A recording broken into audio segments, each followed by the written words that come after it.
नमस्कार दोस्तों, मेरा नाम देव सारस्वत और आप देख रहे हैं मेरा चैनल सत्ता का लालच।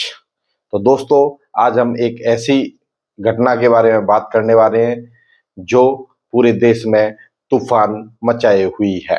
हाँ जी दोस्तों, भारत की राजनीति में फिर से तूफान।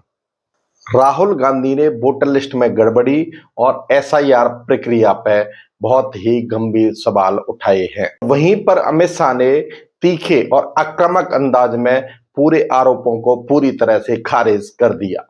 लेकिन विपक्ष का कहना है कि अमित शाह द्वारा दिया हुआ जवाब जनता को पूरी तरह से हल्के में लेने जैसा है। जवाब देकर अमित शाह जनता को कमजोर समझने की भूल कर रहे हैं। ये बात विपक्ष की तरफ से कही जा रही है। आखिर इसकी पूरी सच्चाई क्या है? आओ दोनों तरफ की तर्क जो हुए उनसे और सच क्या है तथ्यों के साथ, सबूतों के साथ पूरी तरह से इस सच्चाई को समझते हैं। राहुल गांधी कहते हैं कि मतदाता सूची में इतनी गड़बड़ियां हैं, ये लोकतंत्र को बहुत ही कमजोर कर रही हैं। राहुल गांधी के मुख्य 3 आरोप हैं। एक तो डुप्लीकेट नाम, दूसरा एक ही चेहरे पे कई अलग अलग वोटर लिस्ट में नाम, तीसरा जो वैध वोटर हैं उनको गलत तरीके से हटाया जा रहा है और जो नए वोटर हैं उनको गलत तरीके से ऐड किया जा रहा है। राहुल गांधी का कहना है कि ये जो गलतियां सामान्य नहीं है, ये ऐसी गलतियां हैं जो चुनावी नतीजों को प्रभावित कर सकती हैं या प्रभावित करती आई हैं कुछ सालों से। दूसरा, राहुल गांधी कह रहे हैं कि एसआईआर का जो प्रयोग है या एसआईआर का जो काम चल रहा है वो गलत दिशा में किया गया, इसकी पूरी तरह से जांच होनी चाहिए। अगर चुनाव निष्पक्ष नहीं रहेंगे तो लोकतंत्र कैसे बचेगा? राहुल गांधी और विपक्ष की तरफ से एक सवाल ये भी है कि राहुल गांधी ने इस सभी आरोपों पर 3 प्रेस कॉन्फ्रेंस की। इस पर ईसी को स्वतः ही संज्ञान लेना चाहिए था, लेकिन अभी तक ईसी ने स्वतः संज्ञान नहीं लिया। इसमें प्रेस कॉन्फ्रेंस में डेटा भी सामने आया, जो गलत तरीके से नाम जुड़े हुए थे, डुप्लीकेट नाम थे। जो भी राहुल गांधी ने प्रेस कॉन्फ्रेंस की उसमें उन्होंने पूरा डेटा दिखाया।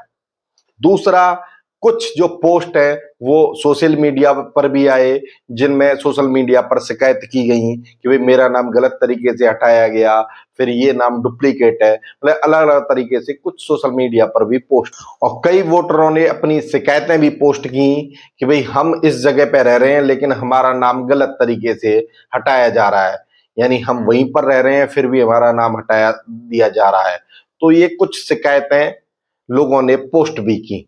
विपक्ष के नेता एलओपी का कहना है कि इतना सब डेटा, इतना सब हाहाकार मचा हुआ है पूरे देश में, अगर चुनाव निष्पक्ष नहीं होंगे तो फिर लोकतंत्र का क्या मतलब है? उसके बाद भी ईसी ने अभी तक कोई संज्ञान नहीं लिया है। ईसी आखिर चुप क्यों है? जो कि वास्तव में ही बहुत ही चिंताजनक बात है। राहुल गांधी का कहना है कि जब देश की किसी भी बड़ी संस्था पे इस तरीके से सवाल उठते हैं तो उसमें स्वतः ही जांच शुरू हो जानी चाहिए। राहुल गांधी का कहना है कि बीजेपी जो सरकार है अभी सत्ता में, वो जानबूझ के ये सब कर रही है ताकि वो जानबूझ के विपक्ष को नुकसान पहुंचा सके और ऐसी प्रक्रियाएं अपना रही है जिससे बीजेपी को चुनावी लाभ मिल सके।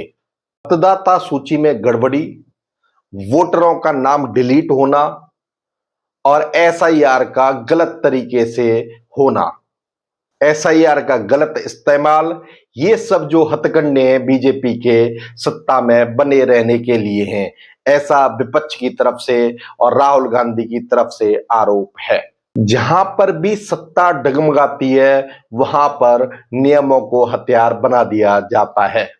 लेकिन सोचने वाली बात यह भी है कि ये सिर्फ राहुल गांधी और विपक्ष का आरोप है। इन आरोपों को कभी किसी अदालत ने ना तो सच साबित किया और ना ही झूठ साबित किया।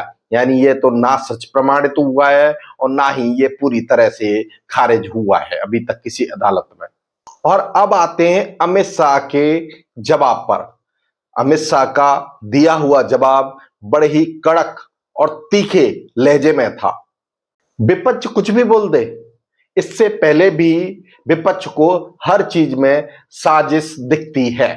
वहीं पर अमित शाह के जो बयान पर अमित शाह ने जो जवाब दिया उस पर विपक्ष का कहना यह था कि जो जनता की जो चिंता है उनको वो ओवर रिएक्शन कर रहे हों, यानी जनता को कुछ समझ ना रहे हों।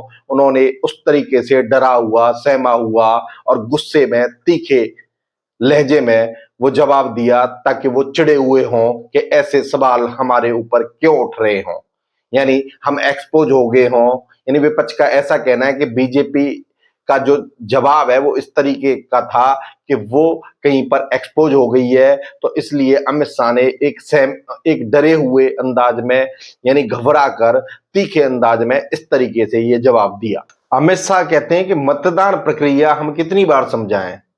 अमित शाह कहते हैं कि मतदान जो सूची है या फिर मतदान जिस तरीके से कराए गए, वो मतदान प्रक्रिया है वो बहुत ही सही तरीके से हुई, लेकिन ये बात हम विपक्ष को कितनी बार समझाएं। वहीं पर विपक्ष कह रहा है कि भाई अमित शाह का जो अंदाज था वो ऐसा लग रहा है कि वो जनता की जो मूलभूत जो समस्याएं हैं, जो बेसिक जो समस्याएं हैं, उनको आज की जो सरकार है, बीजेपी सरकार है, उसे गंभीरता से नहीं ले रही। ये लोग सोचते हैं कि जनता तकनीकी बातें समझती नहीं, जो बोलेंगे वही मान लेगी, और ये विपक्ष की धारणा है कि जवाब अहंकारी थे। अब सवाल आता है कि कौन सही और कौन गलत। अब बात करते हैं तथ्यों की। राहुल गांधी ने कई उदाहरण दिए, लेकिन बात सोचने वाली यह भी है कि डेटा अभी तक सत्यापित नहीं है कि वो डेटा सही है या गलत है। ना तो वो डेटा पूर्ण रूप से प्रमाणित है और ना पूर्ण रूप से खारिज है। और दूसरी सोचने वाली बात यह है कि इलेक्शन कमीशन ये कहता है कि जब तक कोई औपचारिक शिकायत नहीं आएगी तब तक जांच शुरू नहीं होगी। लेकिन सोचने वाली बात यह है कि अगर किसी बड़ी संस्था पे इतने बड़े सवाल उठ रहे हों, वहीं पर राहुल गांधी का कहना है कि ये जो मेरे पास जो डेटा है वो इलेक्शन कमीशन द्वारा ही दिया हुआ डेटा है, तो उसमें मैं क्या कर सकता हूं। इलेक्शन कमीशन का डाटा है, ठीक है, तो उसी की जांच करने के लिए मैं कह रहा हूं, लेकिन इलेक्शन कमीशन कह रहा है कि कोई औपचारिक शिकायत दो। तो अब बात यह है कि दोनों अपनी अपनी बातों पर अड़े हुए हैं। ना तो राहुल गांधी अपनी तरफ से कोई औपचारिक शिकायत दे रहे और इलेक्शन कमिश्नर अपनी तरफ से कोई कार्रवाई उस पर नहीं कर रहा। लेकिन बात सोचने वाली यह है कि इतनी बड़ी संस्था पे अगर कोई सवाल उठ रहा है, ठीक है, तो फिर उसमें जांच करने में इतनी देरी क्यों लगाई जा रही है। बीजेपी कहती है कि ये सिर्फ विपक्ष की राजनीतिक बयानबाजी है, यानी राहुल गांधी सिर्फ राजनीति कर रहे हैं, वोट चोरी का नाम लेके या फिर इस तरीके की बयानबाजी करके सिर्फ राजनीति कर रहे हैं राहुल गांधी। और वहीं पर विपक्ष कह रहा है कि ईसी और बीजेपी सरकार कोई भी सुनना चाहता ही नहीं है इस बारे में। लेकिन अभी तक ना तो कोई कोर्ट का आदेश, ना कोई ईसी की आधिकारिक रिपोर्ट है और ना कोई इस तरीके की कोई रिपोर्ट सामने आई जिससे ये जो आरोप हैं वो या तो सत्यापित हो गए हों या पूरी तरह से खारिज हो गए हों। बात यह है कि देश की जो जनता है वो अभी अधर में ही घूम रही है। ना उसे ये पता कि वास्तव में आरोप सही है, ना उसे ये पता कि ये राहुल गांधी द्वारा झूठे आरोप लगाए जा रहे हैं। अभी तक कोई भी ऐसे सबूत हैं आधिकारिक रूप से सार्वजनिक नहीं हुए। तो ईसी, बीजेपी और राहुल गांधी, यानी विपक्ष, सरकार और ईसी, इन तीनों के जो बीच में जनता सिर्फ घूम रही है और जनता को ये लोग सिर्फ बेवकूफ समझने की कोशिश कर रहे हैं। राहुल गांधी कहते हैं कि इससे लोकतंत्र को खतरा है और ईसी को इस पर जांच शुरू कर देनी चाहिए। और बीजेपी कहती है कि विपक्ष झूठा शोर मचा रहा है। वहीं पर जो जनता है जनता आरोपों और जवाबों के बीच में अपना सच्चाई ढूंढने की कोशिश कर रही है। यानी जनता, बीजेपी, विपक्ष, राहुल गांधी और ईसी, यानी इन तीनों के बीच में जनता फंसी हुई है और सच्चाई ढूंढने की कोशिश कर रही है कि ये आरोप सच है या गलत है। जनता को अभी तक कुछ पता नहीं लग पा रहा है। लेकिन सोचने वाली बात यह है कि यहां पर लोकतंत्र का असली उद्देश्य ये है कि प्रश्न पूछे जाएं, उसका सही तार्किक जवाब मिले और सच्चाई सबके सामने आए। अगर विपक्ष सवाल उठा रहा है तो उसका एक सही जवाब मिले और सच्चाई के साथ सही जवाब मिले कि आपके जो आरोप हैं वो झूठे हैं, लेकिन वो होता अभी दिख नहीं रहा है। जनता को सबसे ऊपर पारदर्शिता चाहिए, जो कि हो नहीं रही है। यानी लोकतंत्र इसी से मजबूत होता है कि अगर कोई प्रश्न उठा रहा है तो उसका एक सही जवाब मिले और पारदर्शिता मिले। यही लोकतंत्र की अच्छी बात है। आप इस बारे में क्या सोचते हैं? क्या राहुल गांधी के जो आरोप थे वो सही दिशा में है? क्या ईसी को इसमें स्वतः ही संज्ञान लेना चाहिए? दोस्तों, आप इस बारे में क्या सोचते हो? अपनी राय कमेंट बॉक्स में जरूर लिखें। और दोस्तों, अगर आपको वीडियो अच्छा लगे तो वीडियो को लाइक और शेयर जरूर करें और चैनल को सब्सक्राइब करना बिल्कुल ना भूलें। बहुत बहुत धन्यवाद दोस्तों।